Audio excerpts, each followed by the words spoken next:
جس میں صلیبی جنگوں سے لے کر افغان جنگ تک سب شامل ہیں، جس نے کفر کو ایسی ذلت سے دوچار کیا کہ آج یورپی کھل کر اپنے نصاب میں کسی جرنیل کی شان بیان نہیں کر سکتے، اور یہ میرے رب کا اہل ایمان سے وہ وعدہ تھا جو ہر دور میں پورا ہوا۔ اور قرآن مقدس میں اس وعدے کو کچھ یوں بیان کیا گیا ہے کہ تم ہمت مت ہارو اور پریشان مت ہو، تم ہی غالب رہو گے اگر تم پورے مومن رہے۔ دوبارہ پھر سن لیں، اگر تم پورے مومن رہے۔ ناظرین کرام، یہ وعدہ ہر دور میں سچ ثابت ہوتا رہا، لیکن شرط یہ ہے کہ تمہارا ایمان بدر کے مجاہدوں جیسا ہو۔ آج جو لوگ بیت المقدس کے لیے پوسٹر اٹھائے پھرتے ہیں، ان میں بہت سارے ایسے بھی ہوتے ہیں جن کی تجارتی بے ایمانیوں نے ملک کو کہیں کا نہیں چھوڑا۔ ان میں وہ بھی شامل ہوتے ہیں جنہوں نے 5-10 ہزار میں ووٹ بیچ کر اس ملک کو یہودی اور قادیانی لابی کے ہاتھوں بیچا ہوتا ہے۔ جب ہم ہی مومن نہیں ہیں، جب ہم ہی مخلص نہیں ہیں، تو خدا کی مدد کہاں سے آئی، ابابیل کہاں سے آئی؟ جب انسان مومن ہوتا ہے تو صرف مٹھی بھر لوگ افغانستان میں 11 ملکوں کی ایسی رسوائی بچاتے ہیں کہ امریکہ 1 صدی تک بھی اس رسوائی کے ٹرک بھرتا رہے تو بھی کم نہ ہو، جبکہ دوسری طرف ہماری شیر دل پاک آرمی ہے جس نے صرف 3 سال میں عالمی کفر کی متحدہ سیکرٹ آرمی کی کمر توڑ دی، حالانکہ وہ ٹیکنالوجی اور تکنیک میں ہائی پروفائل تھیں۔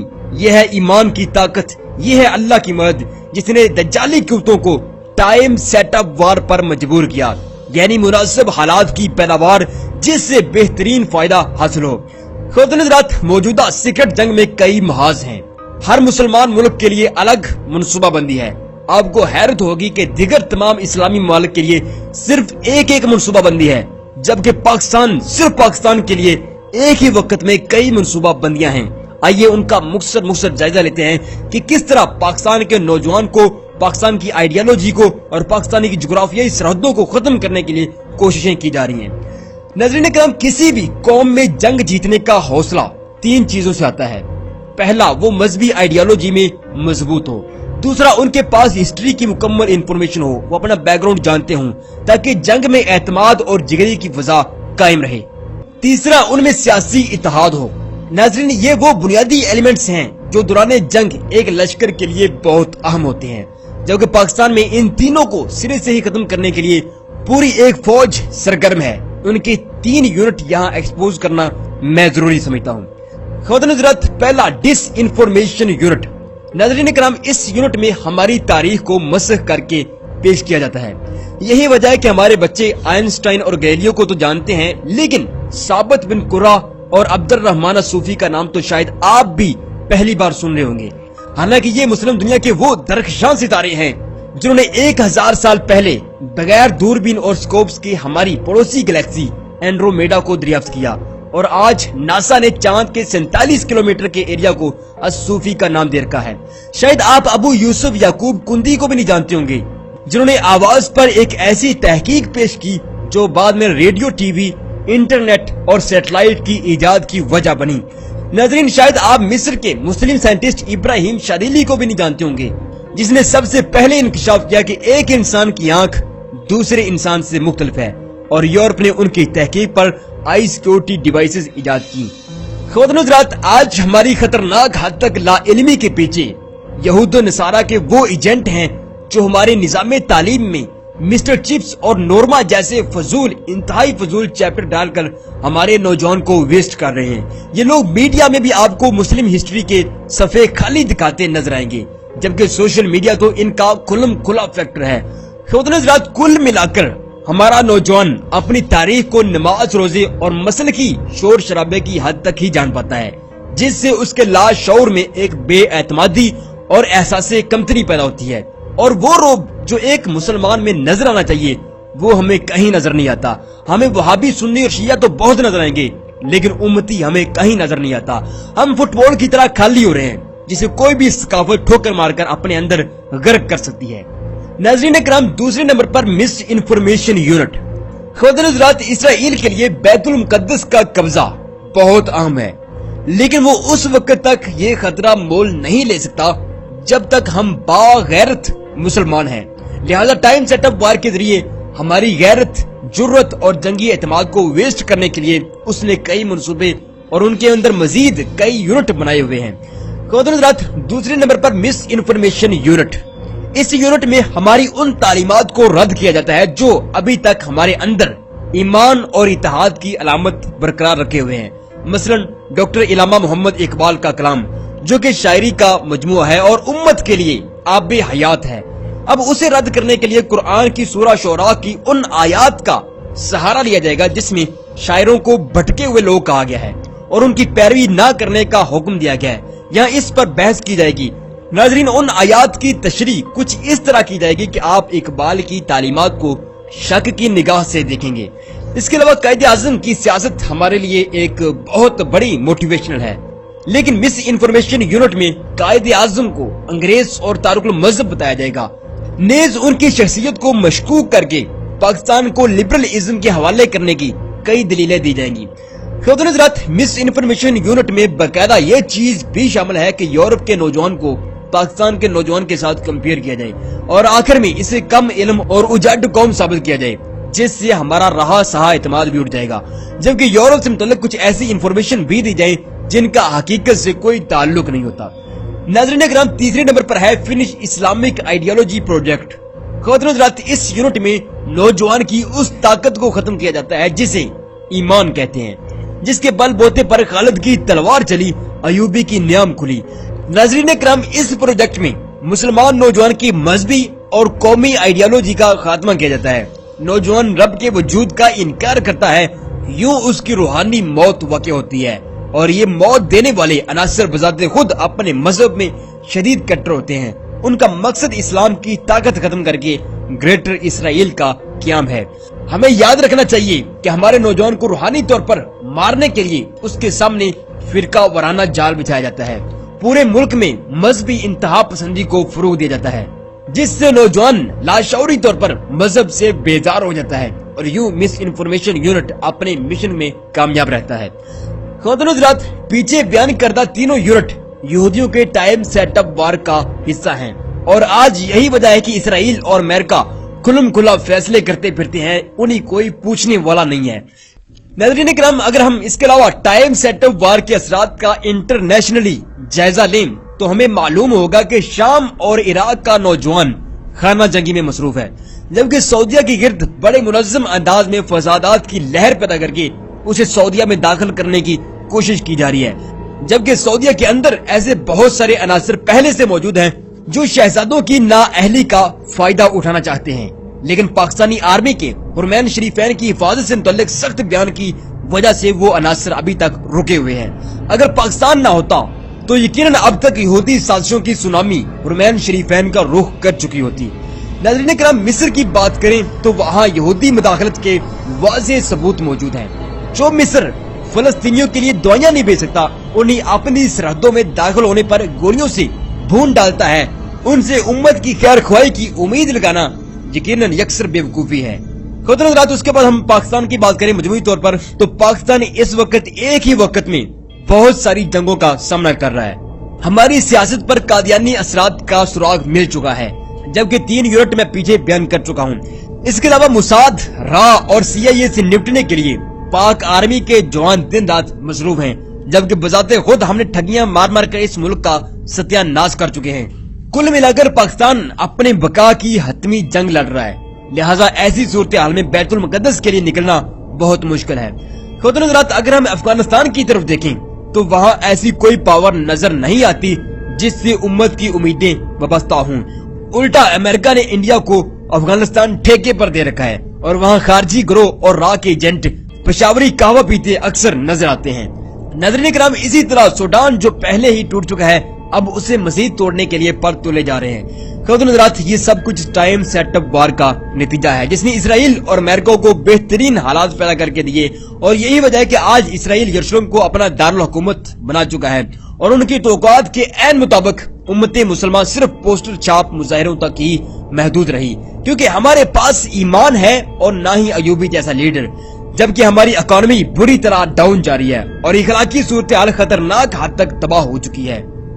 ناظرین کرام، میرے پاس کوئی ایسا لفظ نہیں ہے جس سے آپ کو کچھ تسلی میں دے سکوں، صرف اتنا کہوں گا کہ اب اگر کوئی مسیحا فلک سے نہ اترا یا کسی ماں نے نہ جانا تو امت کے کٹتے گلے اور بچوں کے منہ سے اگلتے خون کے فوارے آہستہ آہستہ ختم ہو جائیں گے. پھر میری اور آپ کی باری آئے گی. عالم کفر کے ٹینک روندتے ہوئے ہمیں مقدس شہروں کی طرف بڑھیں گے. دنیا میں ہم ذلیل تو ہو ہی رہے ہیں، لیکن کل قیامت کے دن حضور پاک صلی اللہ علیہ وسلم سے بھی نگاہیں نہیں ملا پائیں گی. ان کے ساتھ وہ ہزاروں شہداء کھڑے ہوں گے جن کی چیخیں آسمان تک تو پہنچی، لیکن ہمارے کان انہیں سننے سے قاصر رہے. میں سمجھتا ہوں کہ آج اگر کوئی شخص فرقہ بازی اور دھوکہ بازی کرتا ہے تو یقیناً وہ امت مسلمہ کے مظلوموں کے قتل میں برابر کا شریک ہے، جس نے اس ملک کو کمزور کیا، جس نے ہماری آرمی کو مشکلات سے دوچار کیا. میں سمجھتا ہوں اگر ہم پوری طرح ایمانداری سے اس ملک کے ساتھ، اس دھرتی کے ساتھ، اس کے نیلے پانیوں سے وفا کریں، چین کے ہر گھر کی طرح ہمارے بھی ہر گھر سے پروڈکٹ انٹرنیشنل مارکیٹ کا حصہ بنے، تو ضرور ایک نہ ایک دن ہم اس قابل ہو جائیں گے کہ ہم پر قرض نہیں ہوگا، ہمارے سجدے صرف اللہ کے لیے ہوں گے.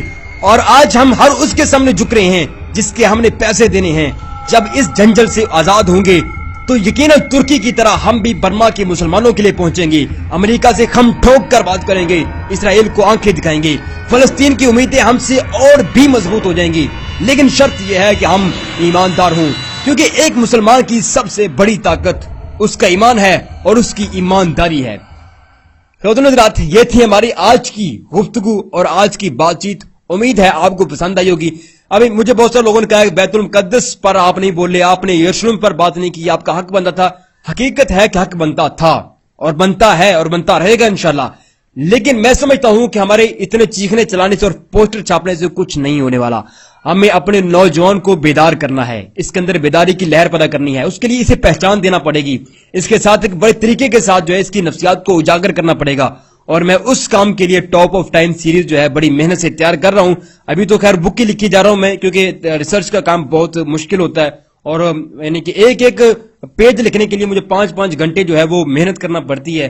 لیکن میں سمجھتا ہوں کہ ہمیں سب سے پہلے اس ملک کے نوجوان کو اجاگر کرنا ہے، اسے وہ حقیقتیں بتانی ہیں جسے بالکل نہیں معلوم. اس کو صرف فرقہ نظر آ، اس کاوش میں مصروف ہوں. اگر میں ویڈیو تھوڑی لیٹ ہو جائے یا جلدی نہ آ سکے پلیز حوصلہ رکھا کرے. اور امید ہے ہماری آج کی گفتگو اچھی رہی ہوگی. اگر آپ کو ویڈیو پسند آئی ہے تو لائک کریں، سبسکرائب کریں اور شیئر کریں، جبکہ کمنٹ کرنا تو آپ کا حق ہے، ضرور ادا کیجیے. اپنا ڈھیر سارا خیال رکھیے گا، میرے بارے میں دعا کرتے رہیے گا. اللہ پاک مجھے صحت دے، تندرستی دے اور اللہ پاک میرے علم میں اضافہ فرمائے اور میں جو اقبال کا مشن ہے وہ پوری ایمانداری کے ساتھ آپ تک پہنچاؤں. بس میرے لیے دعا کرتے رہا کریں اور اپنا ڈھیر سارا خیال رکھیے گا. اللہ